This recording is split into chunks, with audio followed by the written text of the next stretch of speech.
What's up guys, ayan ay samahan nyo na naman ako dito sa bukid, dito sa ating panibagong araw, panibagong vlog na naman.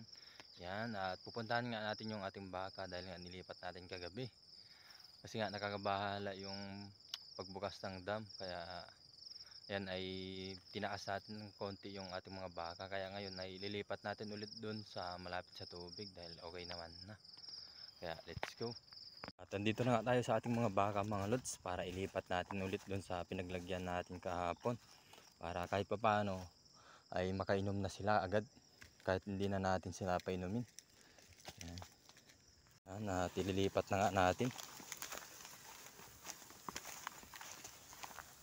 At ayan na nga ay nailipat na rin natin dito mga lods. Ayan na yung dalawang baka natin at ayun naman yung isang baka natin.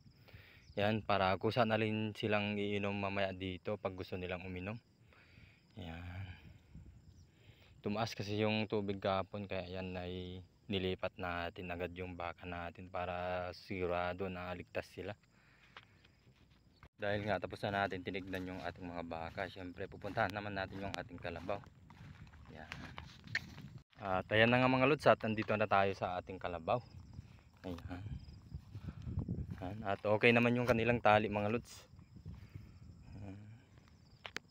At okay naman yung tali ng ating kalabaw mga lods. At susubukan lang natin tignan yung ating lambat. Kasi nga hindi natin kaya na pandawin kasi malalim. Tignan lang natin dito sa gilid kasi mababaw pa naman yung gilid dito. Kaya let's go. Mababaw lang naman siya dito mga lods, pero dun sa gitna ay hindi na natin kayang pandawin. Kahit dun sa kabila hindi na natin mapupuntahan yun dahil wala tayong dalang galon. Mahirap na din. At ayan nga mga lods, at may konting huli tayo ngayon dito dahil sa gilid lang yung nakuhanan natin. Hindi natin kayang puntahan yung gitna at saka dun sa dulo kasi may pasok pa tayo. Buti sana kung wala tayong pasok ay iikot tayo dun sa may mababaw. Mababaw kasi yun mga lods, kaso nga lang may pasok tayo kaya yan. Unahin muna natin yung pagpasok natin sa trabaho. At ayan na nga ay uwi na muna tayo mga lods. Yan nga mga lods, at bumalik na tayo ngayong hapon dito sa bukid para tignan na naman yung ating mga baka at saka kalabaw. At ayan na nga ay sinama natin yung isang lambat natin kasi nga yung isang lambat natin ay hindi natin makuha kasi malalim pa yung pinaglagyan natin dun. Kaya ilalagay lang natin tong isang lambat natin sa mababaw. Kaya let's go. Nandito na nga tayo sa ating baka mga lods, at ayun naman yung dalawa mga lods. Yan, okay naman yung kanilang tali. Grabe, ang daming ibon mga lods. Ayun, yung puti na yun. At dito lang din natin itataan yung lambat natin sa mababaw lang. Kasi di natin kayang kunin pagka malalim yung tubig. At ito nga yung isang lambat natin na itataan natin ngayon mga lods. Ayan, dyan lang natin itataan. At ayan na nga mga lods, tapos na natin na itaan yung isang lambat natin. Yan, at titignan naman natin tong dalawang baka natin. At okay naman yung kanilang tali mga lods. At okay naman yung tali nitong dalawang baka natin mga lods. Ayan. Ayan.